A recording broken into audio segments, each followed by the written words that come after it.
In an age of high technology warfare, we may imagine our ancient ancestors fought only with primitive weapons. Yet, amazingly, more than 2,000 years ago, the people of the ancient world were using sophisticated machines which are the forerunners of those on the modern battlefield. Flamethrowers, missile launchers, gigantic siege engines, and possibly even high-velocity cannons were used as weapons of war to build empires. You will be surprised how advanced warfare had become in the ancient world.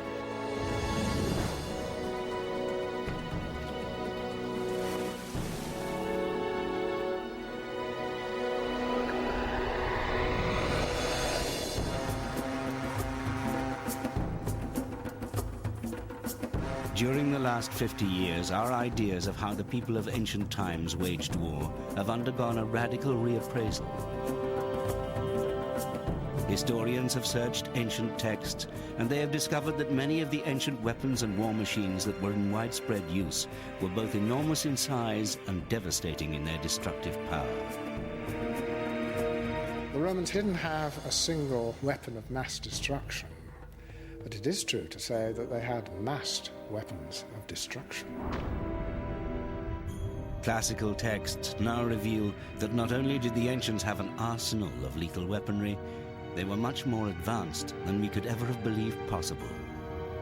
Η αρχαία αυτή τεχνολογία των μηχανών πιστεύω ότι ήταν σίγουρα μοντέρνα, αλλά αυτό είναι και ένα ιστορικό δεδομένο, θα έλεγα, ότι η πολεμική τεχνολογία είναι πάντα μοντέρνα.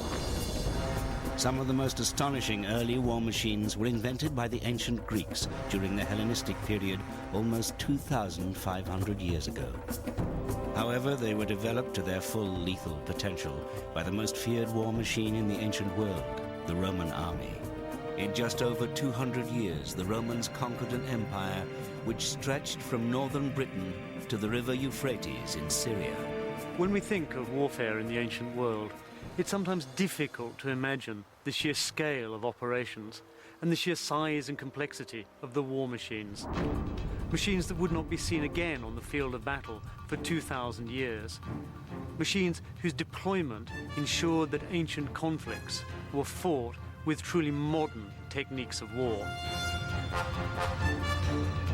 These awe-inspiring war machines were adapted and refined by the Romans and used by their armies to maintain their rule of law throughout the empire. Weapons like the ballista were developed to an extraordinary size, capable of throwing missiles of up to 78 kilograms in weight. But the Romans also turned their ingenuity to engineering small, portable killing machines. Even a light piece of artillery like this could deliver a dart capable of impaling an enemy archer to a tree. But what evidence do we have of the Roman army's efficiency as a fighting machine? Ancient texts have survived which reveal the ruthlessness of Roman battlefield strategy and their use of complex war machines, in particular at the siege of Masada in Judea, now part of Israel. The name Masada is derived from the Hebrew word Metsuda, meaning mountain castle or stronghold. At Masada's top are the remains of an elaborate palace built by Herod the Great during his reign in the 1st century BC. It's a place of beauty, but in AD 73 it became the site of one of the most dramatic episodes in ancient history. Masada was a fortified palace built by Herod the Great in the Judean desert. In the aftermath of Rome's Jewish war, rebels had taken control of the fortress there, so it remained to Rome to try and dislodge them. For over 2 years, a group of rebels at Masada had defied the might of the Roman Empire occupying Judea. Following the fall of Jerusalem, the 10th Legion was sent to crush the Masada resistance for good. The rebels were led by Eleazar ben Yair, but he had a formidable adversary. The Roman general at Masada was Flavius Silva. He arrived on the site probably in the winter of AD 73 and immediately set about cutting off the town from outside help.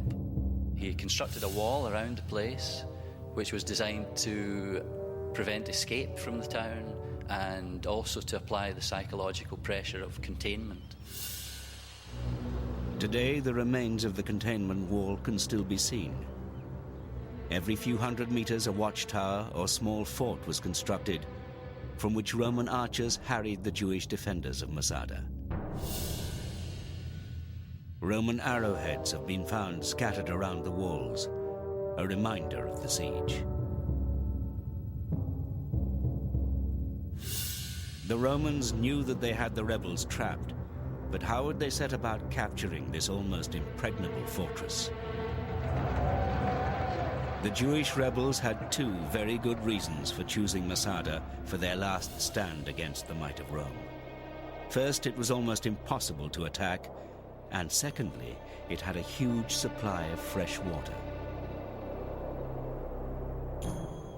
אנחנו על קצה מדבר יהודה, מעל בקעת ים המלח, המקום הנמוך ביותר בעולם. אחד המקומות החמים ביותר בעולם, ברוב עונות השנה. Yet overlooking this barren and isolated plain was once a majestic fortress and wonder of ancient engineering.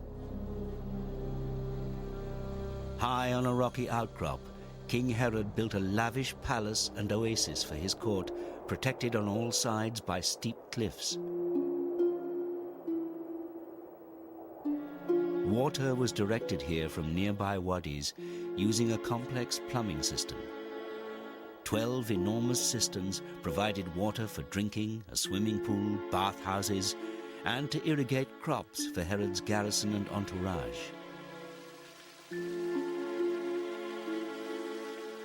This supply of water was essential for the Jewish rebels who occupied Masada 70 years later. The palace fortress is of great significance for archaeologists like Guy Stiebel. Findings have largely confirmed the writings of a man who lived during the period. מקור ההיסטוריה, אנחנו מדברים על הכתבים של יוספוס פלביוס, שהיה יהודי, כהן, יוסף בן מתתיהו. הוא שימש כמפקד בצבא היהודי, היה מפקד של הגליל, ובסופו של דבר אחר נפילת יודפת על מה שהתרחש, בסופו של דבר כותב את הספר מלחמת היהודים. זה המקור שבעצם נותן לנו את האינפורמציה מה קרה במצדה. The Josephus text is a remarkable account. When Flavius Silva saw that all the rest of the country was subdued in this war, and that there was but one stronghold that was still in rebellion, he got all his army together and made an expedition against it. This fortress was Masada. The honor of Rome was at stake. The rebels were a thorn in the side of Flavius Silva, who vowed he would go to any lengths to destroy them. However, he was faced with a seemingly impossible task. How could he mount a successful siege of Masada when faced with its overwhelming natural defenses? He would have to employ warfare technology first developed by the ancient Greeks, the masters of invention. The Greeks were a people far ahead of their time who made breathtaking advances in the fields of art, philosophy, and science. But it was on the battlefield they truly showed their prowess and innovation. In Olympia, home of the gods, is a magnificent collection of early Greek armor. It's easy to imagine the Greek soldiers charging to battle 2,500 years ago. But it was their war machines which truly terrified their enemies. At Syracuse, on the island of Sicily, around 400 BC, the seeds were sown for the development of remarkable Greek war machines. Here the tyrant Dionysus the Elder summoned experts from Italy, Greece and Carthage to invent a range of weapons that struck fear into the hearts of fighting men throughout the Mediterranean world. Οι πολεμικές μηχανές, οι πολιορκητικές μηχανές κυρίως, αλλά κυρίως οι καταπέλτες, οι οποίοι άλλαξαν εντελώς το τοπίο του πολέμου. Δηλαδή, μέχρι την εποχή εκείνη, το πόλεμος ήταν ξυφομαχία, κακό, ξέρω εγώ, και ήταν πάλι ανθρώπου προς άνθρωπο. Με τους καταπέλτες, από πολύ μακριά πια, ερχόταν ο κίνδυνος και μπορούσες, ας πούμε, να προσβάλλεις τον αντίπαλο από μεγάλη απόσταση και με πάρα πολύ μεγάλη δύναμη. Following the innovations at Syracuse, a variety of fearsome war machines were developed. The armies of Alexander the Great used both a rock-throwing siege engine and a catapult, which was the precursor of the crossbow, in the 3rd century BC.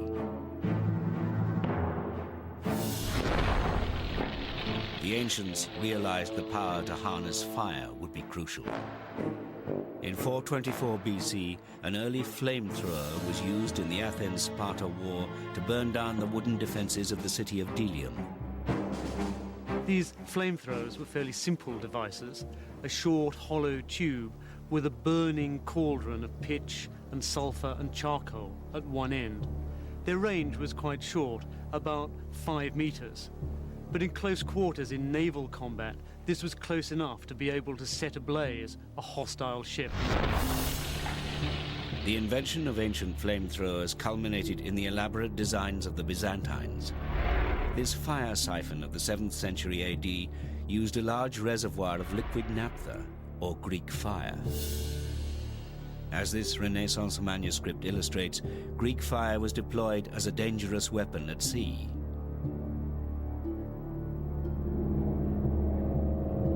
The modern equivalent today would be napalm. We imagine that machines which could project fire were an invention of the 20th century.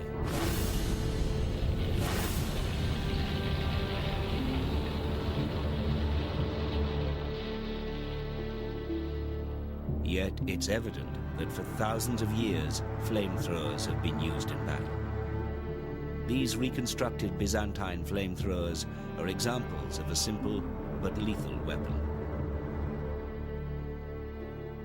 Έχουμε να σας δείξουμε τα φλογοβόλα όπλα, του χεριού φλογοβόλα όπλα, η οποία, όπως βλέπετε εδώ πέρα, υπάρχει ένα έμβολο, το οποίο ανοιγοκλίνει, τραβάει τον αέρα και μαζί με ένα υγρό, το οποίο είναι ναύθα, έφλεκτο υγρό, το εκτοξεύει προς τον εχθρό.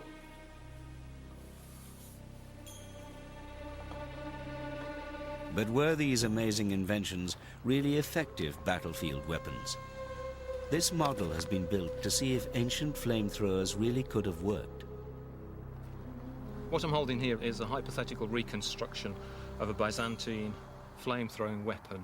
We know that the Greeks had Greek fire, so it's not unreasonable to assume that there may have been smaller versions, such as this, used by maybe artillery troops. When many flamethrowers were used by an advancing army on the enemy, the effect must have been truly terrifying.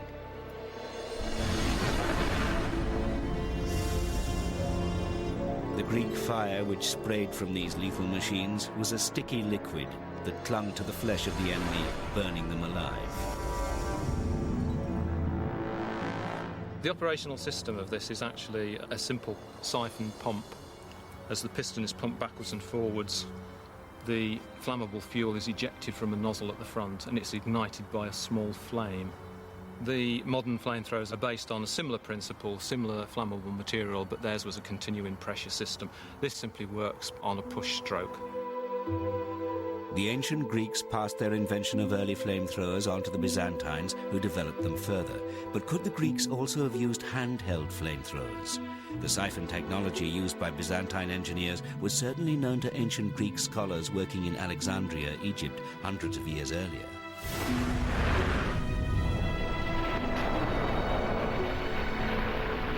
One can only imagine how ancient flamethrowers would have been used on the battlefield over 1,000 years ago. What is certain is that it would have been a devastating weapon. It's an example of warfare technology which was not invented in modern times, but reinvented. The deployment of flamethrowers to destroy key military assets on the battlefield is, I think, one of those intriguing examples of where an ancient technology has a truly modern use.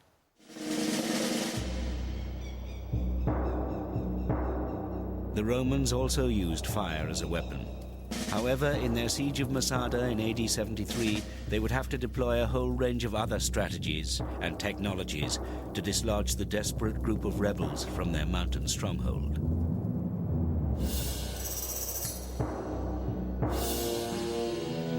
Under their ruthless leader, Eleazar ben Yair, the rebels of Masada were becoming a symbol of resistance to Roman rule throughout the Mediterranean world. Back home in Rome, the defeat of the Jewish revolt had already been celebrated following the capture of Jerusalem. For the Roman army, failure was unthinkable. It was essential for the Romans to destroy these surviving resistance fighters. If they allowed even a few of them to escape, to Egypt, say, for example, then they would have fomented rebellion elsewhere. So this had to be a total cleanup. They must stop the enemy escaping. From their vantage point on top of Masada, the rebels watched as the Roman general Flavius Silva established his headquarters on the gently sloping hillside immediately opposite the palace. In the dry, rarefied air, they could even hear the orders shouted as the Romans built their camp. The Roman army was present at Masada in overwhelming force. In all, 8 camps were needed to house them. Within the camps were areas for worship, a hospital, a forum or marketplace, and possibly even a brothel. אני יושב בפתח של אוהל. יחידת אוהל מנתה 8 חיילים, הקונטברניום. למעשה בכל האזור שנמצא מסביבנו היו עשרות אוהלים שבהם ישנו פחות או יותר כ-2,000 חיילים. חצי מהליגיון העשירי היה בנקודה הזו. The rest of the 10th Legion, together with several thousand support troops, were distributed among 7 other camps around Masada. The 10th Legion was spoiling for a fight. In an earlier battle against the Jews, they were disgraced by losing their standard, the eagle, in battle. They were out for revenge. The men, women and children on top of Masada were only too aware of the might of the Roman army massing below them. היו כאן על ההר 960 איש. זה אומר שאולי היו 200 איש שיכלו להחזיק חרב. מתחתנו, למטה, נמצאים בין 7 ל-8 אלף חיילים, ליגיונרים, מהצבא, מהליגיון העשירי של צבא הרומא. The Roman army was victorious at the siege of Jerusalem, but Masada had yet to fall. The Romans had the advantage of the best military logistics and the finest military planning in the ancient world. Faced with the cliff-top ramparts of the fortress of Masada, they decided to bring up their most powerful machines of war. These machines were missile-throwing devices, the heavy artillery of the ancient world. Josephus, the Jewish historian, was awestruck by the power of these missile launchers. All the engines were admirably contrived, but especially those of the 10th Legion, which threw darts and stones and were larger and more powerful than the rest. They not only repelled the attacks of the Jews, but forced those which were lining the walls to take cover. ללא ספק זה היו מכונות הארטילריה. הייתה קטפולטה שירתה חיצים, והיה מכונת הבליסטרה שירתה אבנים מגודל קטן נגד אנשים עד גודל של 25 קילו שיכלו ממש לשבור את החומות. שעמד כאן, הנקודה הזאת כל הזמן הופצצה על ידי, כמו שאמרתי, 50 או 60 מכונות שכל הזמן ירו על המרחב הזה. קיצור, זה לא הייתה נקודה סימפטית לעמוד בה. Examples of these ancient Roman ballista balls can be found near cities all around the Mediterranean coast. Some excellent examples have recently been unearthed by Dr. George Steinhauer at Piraeus Harbour, southwest of Athens. Αυτά τα βλήματα είχαν βρεθεί κοντά στα τείχη του Πειραιώς. Είναι κατασκευασμένα από πέτρες και κυρίως από τις πέτρες που βρίσκονταν δίπλα στο τείχος. Χρησιμοποίησαν, όπως βλέπετε εδώ πέρα, ήταν από το νεκροταφείο της πόλης έξω από τα τείχη, τα οποία κόπηκαν. Ήταν το υλικό που είχαν πρόχειρο. Some of the balls still carry marks indicating their weight. This was crucial not simply to ensure that they were used in the correct machine, but because any variation in weight would affect the ball's range. A good artilleryman would adjust for it.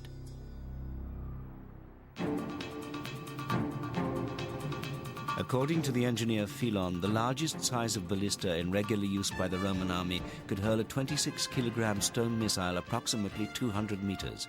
However, it is possible they built ballistas which could throw missiles of up to 78 kilograms.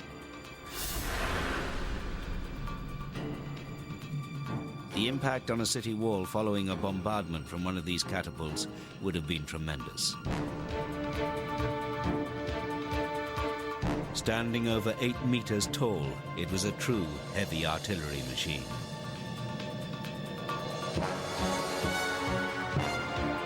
According to Josephus, these Roman ballistas were easily capable of ploughing through several ranks of enemy troops.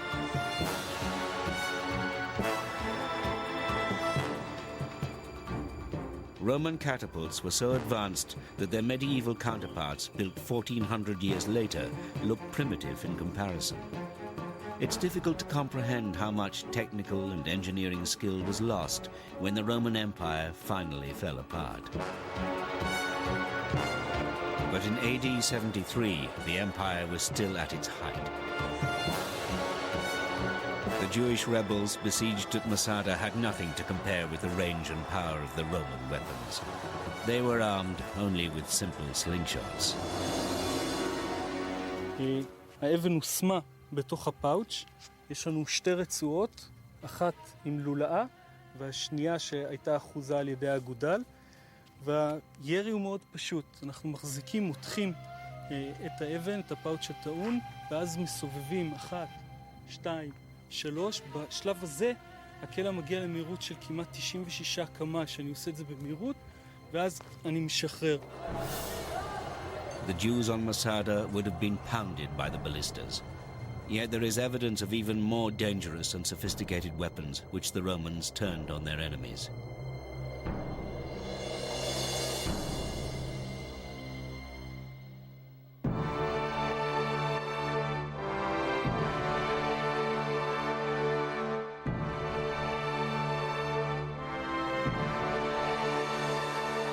Among the reliefs on Trajan's column in Rome are illustrations which show some of the more portable Roman artillery weapons.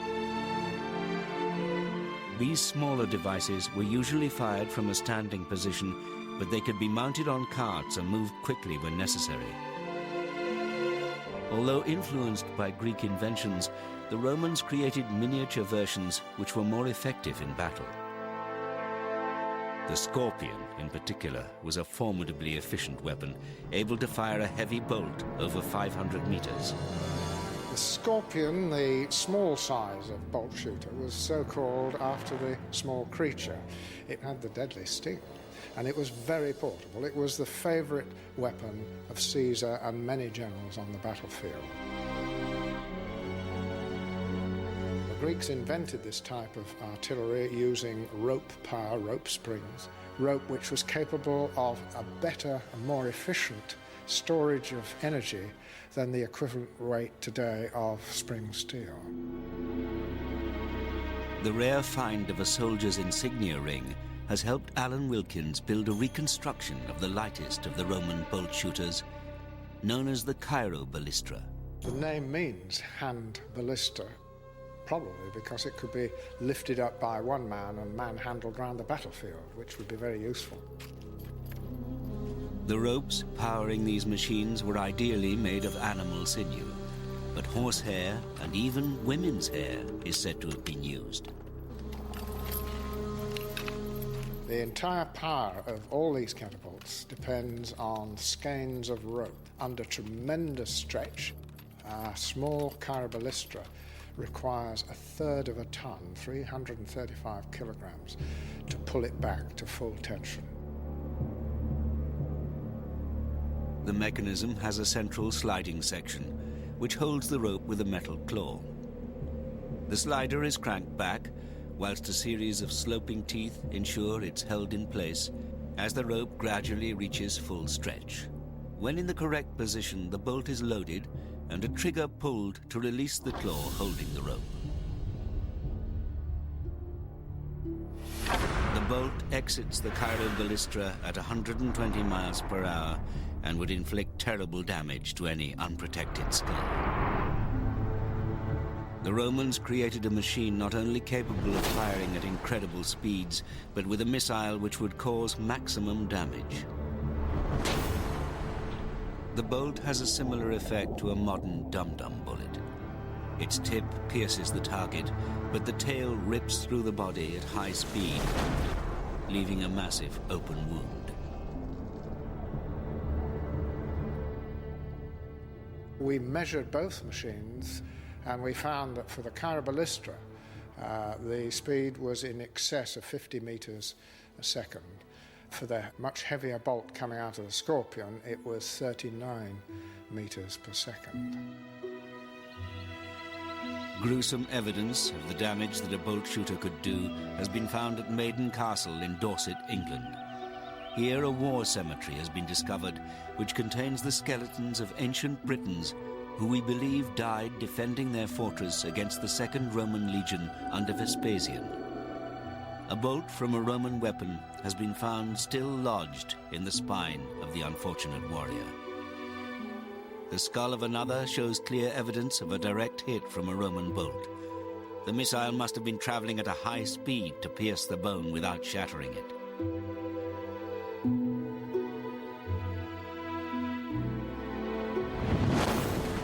When the Scorpion is fired against a cow's skull, it would be similar to the damage inflicted on a human skull.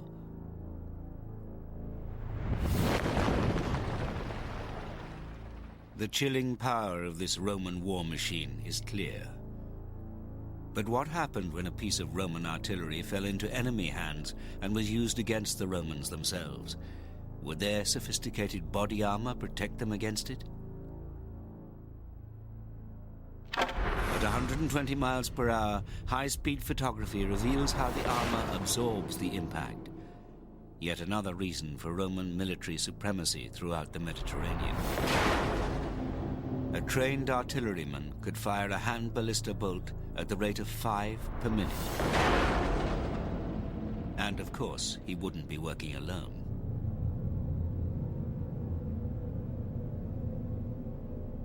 These machines, of course, were many in number, 55 mobile, heavy-duty bolt-shooting machines in every legion.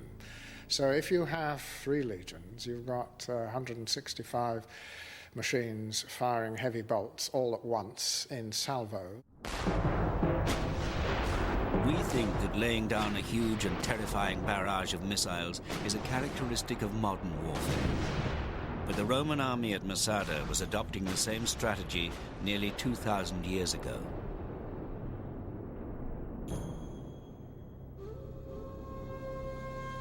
And yet, somehow, the rebels on top of Masada held out against them. The Romans needed to change their strategy. The Roman general at Masada, Flavius Silva, needed to find some way of getting Roman troops into the fortress. And to do that, he needed to get a battering ram up to the wall. Battering rams have been used in sieges from the earliest classical times, but almost all have been lost. The only surviving example of a battering ram head is the one from Olympia, which is a bronze rectangular sheath with 2 rows of teeth at the front, which suggest perhaps it was for demolishing a mud brick wall. This ram was discovered at Olympia in the 1890s. It is beautifully preserved, showing clearly the head of a ram cast in bronze on either side.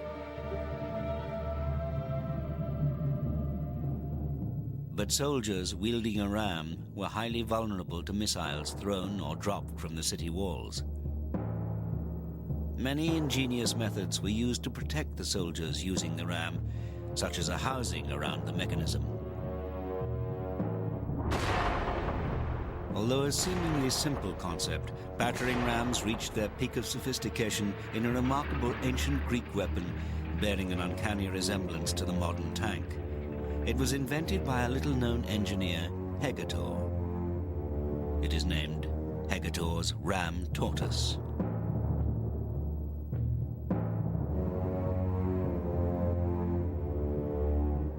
Hegetor's ram tortoise is principally a battering ram. Normally, ram tortoises would be protected by covering fire from the rear, catapults, archers in the rear. This particular machine had on board a battery of catapults, so providing its own protection. This extraordinary ram tortoise was made of wood and protected with iron plates and bags of seaweed which were kept wet as a protection against attempts to set it on fire. Hegetor's ram tortoise was an important military asset in siege warfare. It could be brought to batter the gates of a hostile city. Seeing the ram tortoise moving across the battlefield must have inspired fear in the onlookers, something like the appearance in modern warfare of a battalion of tanks. The ram tortoise was such a fearsome weapon that special sabotage techniques were created as a countermeasure to it. There are reports of an early type of minefield consisting of large earthenware jars buried in the ground which collapsed when the weight of the ram tortoise passed over them. This ambitious structure, with a ram estimated at 31 meters long, trundled slowly across the battlefield with teams of men on board to shoot catapults, maneuver it, and operate the ram. Much later, medieval battering rams seemed no match for their ancient counterparts, and yet even the ram tortoise was not the most fearsome weapon the ancient world had to offer.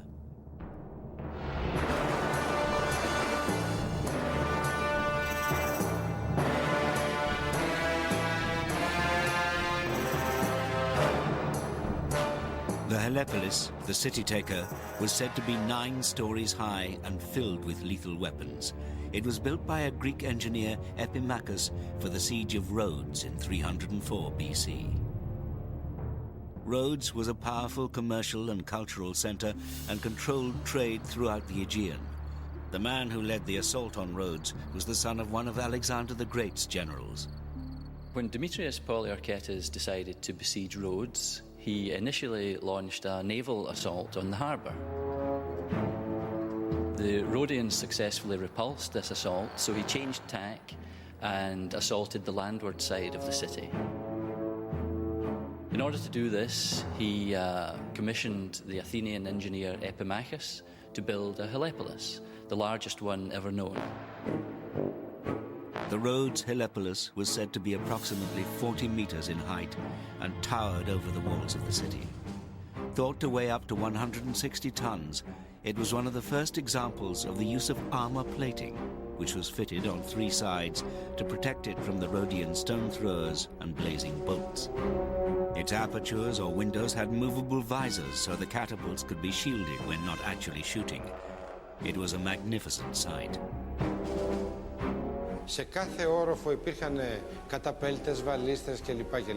Και στον τελευταίο όροφο απάνω φτάνανε οι στρατιώτες από εσωτερικές σκάλες, οπότε ρίχνανε σκάλα στα τείχη, πορθίζανε την πόλη. Ήτανε φοβερό όπλο. The mystery about the Helepolis was how such an unwieldy machine could possibly have moved. Yet it seems it was designed to do so. It would have been terrifying to the inhabitants of Rhodes. Chiefly, the Helepolis was bringing overwhelming firepower towards an enemy town. But of course, there's the psychological effect of such a massive machine inching slowly towards you. We can only imagine the terror that must have been struck into the heart of the Rhodian defenders when they saw this great structure bristling with armaments rolling towards their walls. Few must have thought the city would survive. Yet the city did survive. Although Renaissance reports of its size must be exaggerated, the Rhodes Helepolis appears too large to move successfully. This may have been its downfall. The Rhodians managed to loosen some of its armor and set it alight. However, it was able to destroy some of the city towers and walls, the remains of which can still be seen around Rhodes today. The Romans, for their part, preferred smaller, more manageable siege towers, often constructed on the spot. but the precipitous cliffs around Masada made it seemingly impossible to maneuver a siege tower up to the walls. The rebels, trapped in the palace fortress, battered as they were by 7 weeks of artillery bombardment, felt confident that at least they did not have to come face to face with a Roman siege tower. But they were soon to be proved wrong. The Romans realized the only answer was to get on top. So they built a 90-foot high siege tower, covered on the front certainly with heavy iron plates, with various stories of archers and catapults. But of course that was 250 meters below the top. So they built the impossible. Flavius Silva ordered a massive ramp to be built so his siege tower could reach Masada's walls, as Josephus recalled. From the top of the hill to the west, there was a certain eminency of rock, very broad and very prominent, but 300 cubits below the highest point of Masada. Accordingly, he got upon that part of the rock and ordered the army to bring earth, and the bank became raised and solid for 200 cubits in height. The remains of Flavius Silva's ramp can still be clearly seen.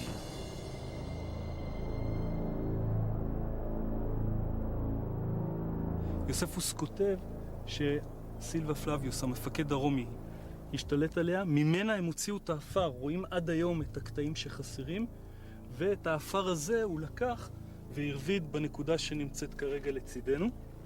אנחנו יכולים לראות את טכניקת הבנייה פה בצורה מאוד יפה, וזה אחד המקומות היותר מרגשים. ממש אפשר לראות את העץ והענפים שנחרטו בנחלים שנמצאים באזור. שמו אותם שורות שורות, רואים פה חתיכת עץ, עוד אחת, על גבי זה שפכו את החול והאבנים שחפרו מאחורינו, ובעצם לאט לאט התקדמו עד שהגיעו כ-20 מטר ממצדה. This prodigious feat of building is still awe-inspiring today, even after 2,000 years of erosion have done their work. It took many months to build, but by May AD 73, they were ready to roll this giant siege tower up a sort of log trackway so that they could start to attack the wall and bring a battering ram to bear. For the Jewish rebels in Masada, surrender was not an option. They knew only too well what their fate would be at the hands of the 10th Legion. The brutality of the Roman army was legendary. They would customarily celebrate the end of a successful siege with an orgy of violence, rape, and pillage. The rebels in Masada were no match for the Roman military machine.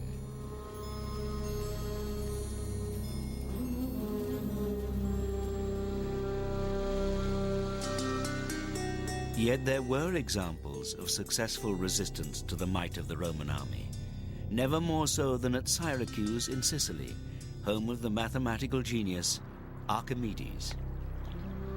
Ο Αρχιμίδης γνωστός είναι βέβαια σαν μαθηματικός, αλλά τον εκλαμβάνω σαν έναν από τους μεγάλους μηχανικούς της αρχαίας Ελλάδας. Ο Αρχιμίδης είχε επινοήσει μια σειρά από όπλα με τα οποία προσπαθούσε να βοηθήσει την πόλη του να αμυνθεί και να μην καταληφθεί από τους Ρωμαίους. One of Archimedes' stranger inventions was the Arpages crane, described by Plutarch as a contraption which was pushed out over the city walls and which grabbed the prow of a ship with an iron hand before lifting it and plunging it deep into the sea.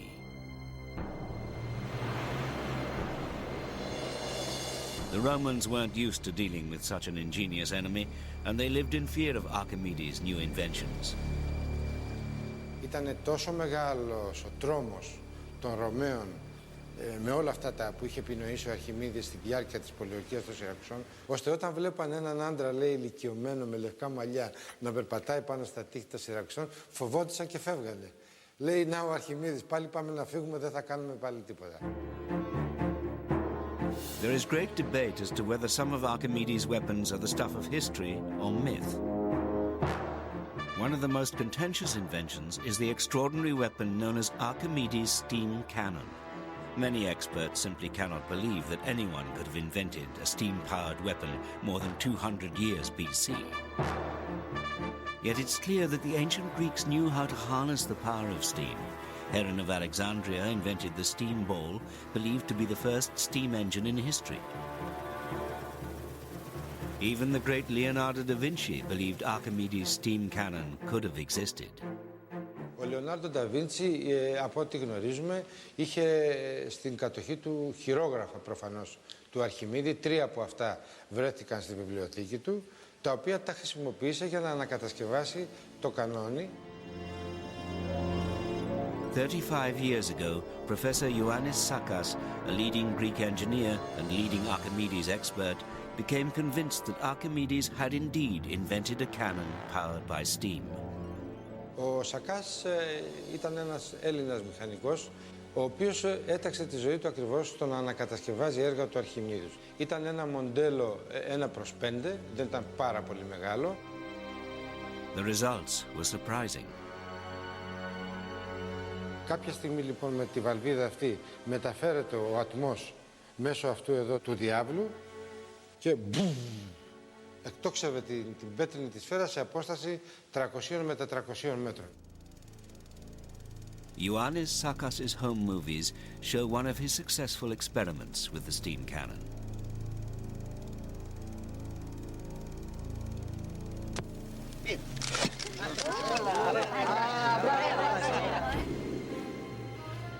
But could the same experiment be repeated today?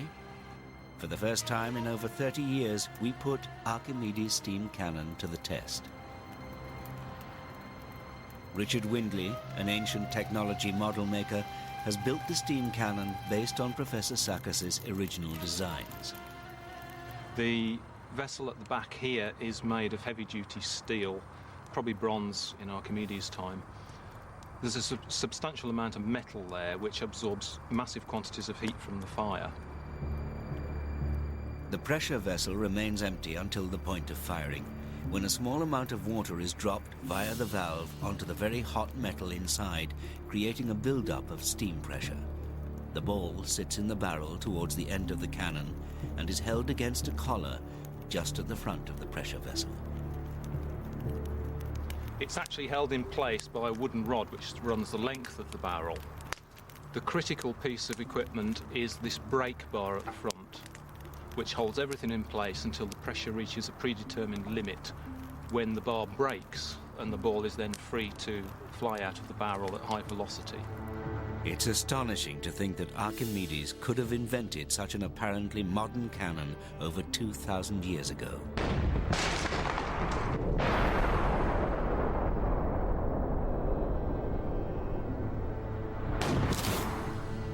The early Greeks were perfectly aware of the principles involved.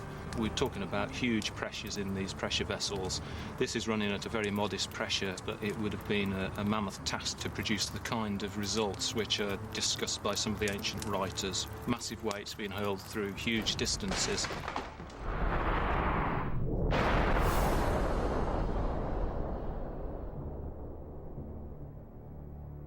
The success of Archimedes' various war machines eventually persuaded the Romans to abandon the assault on Syracuse and attempt to take it by blockade. But at Masada in AD 73, the Jewish rebels did not have access to the great war machines of Archimedes. They were faced with an advancing army who were technologically superior and who vastly outnumbered them. The Romans had spent weeks building a ramp to the fortress. Finally, they were ready to advance right up to Masada's walls. מגדל המצור ועל גביו יש שתל המצור. הגובה בערך כ-20-25 מטרים של מגדל, אל המצור הענק בראשו, והם מתחילים לקעקע פה את החומה. פשוט מכים ומכים ומכים עד שהחומה מתפרקת. The rebels made one last attempt to stop the Romans. The defenders of Masada cunningly constructed a timber-laced earthwork against which the battering ram was powerless. So Silva had to resort to fire. But the fire, which had started to consume the wooden frame barricades erected by the rebels, was blown back onto the Roman siege tower. Josephus the historian described the scene. When the wall caught fire, a north wind started to blow that blew down upon the Romans. so that they feared that their machines would themselves be burned. But soon after, the wind changed and blew from the south, so that the wall was soon ablaze throughout its entire thickness. So the Romans returned to their camp with joy, resolving to attack their enemies the very next day. And they set their guard more carefully that night, lest any of the Jews should escape. But there would be no escape for the rebels trapped at Masada. אז היהודים מחליטים להתכנס, ברור להם שברגע שהרומאים יעלו שום דבר כבר לא יעצור אותם, ובעצם ברגע הזה מתחולל שיא הדרמה שעליה אנחנו יודעים רק מהמקור ההיסטורי. יוספוס כותב שהיהודים מתכנסים, רק הגברים מתכנסים באחד הארמונות ומחליטים להפיל גורל, מחליטים להתאבד. The rebel leader Eleazar ben Yair would not allow his men and their families to fall into the brutal hands of the Roman army. They would rather die by their own hand than suffer such humiliation. They would die with dignity and steal from the Romans their great victory at Masada. The Roman general Flavius Silva waited below Masada that night for his victory, relishing the conquest which was within his grasp. In the fortress, the rebels drew lots to decide which 10 of them would kill their fellow Jews. Josephus described the tragic scene. Every man of them laid himself down by his wife and children on the ground, and they offered their necks to the stroke of those chosen to carry out the deed. And when these 10 had without fear slain them all, they made the same rule for casting lots for themselves, to choose that man whose lot it was to kill the other 9, and who should then kill himself. When the Roman troops entered Masada next morning, according to the historian Josephus, everyone had committed suicide.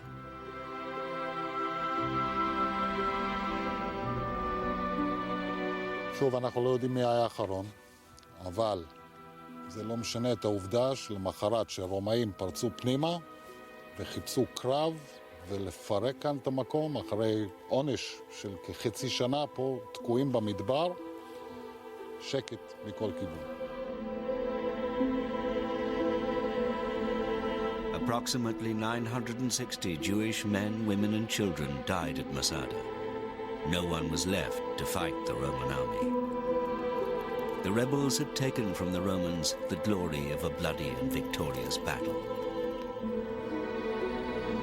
Only 2 women and their children are believed to have escaped by hiding in the palace water cisterns. Masada has become an important symbol of Jewish independence and nationhood. Yet, without the writings of Josephus, we may never have known the story of the rebels or the military firepower the Romans used against them. The Roman capture of Masada underlines something important about the Roman war machine. It emphasizes that the Romans knew about the importance of careful, advanced military planning, and also about the importance of investing in superior military technologies. In terms of manpower, resources, and technology, the Roman army would not be matched again in Europe until the 19th century armies of Wellington and Napoleon.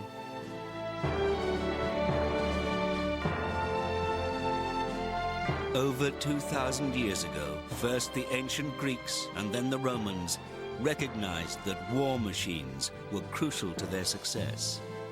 They would develop cutting-edge technology to crush their enemies. And in doing so, they would lay the foundations of modern warfare in the ancient world.